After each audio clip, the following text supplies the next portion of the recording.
Дорогие братья и сестры, совсем скоро, 18 июня 2023 года, в воскресенье, в селении Кудия-Брасо Ахвакского района состоится общереспубликанский маджлис алимов по случаю открытия одного из красивейших джума-мечетей в Горном Дагестане, которая построена благодаря односельчанам Амару Муртазалиеву и его братьям.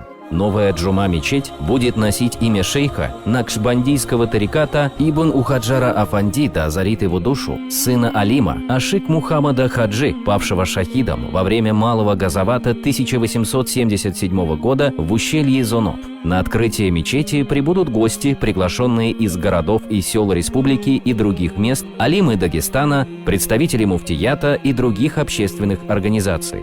На торжественном открытии джума-мечети вас ждут выступления алимов, розыгрыш 5 путевок на хадж и 10 путевок на умру, спортивные соревнования с призовым фондом более 60 тысяч рублей и другие интересные мероприятия.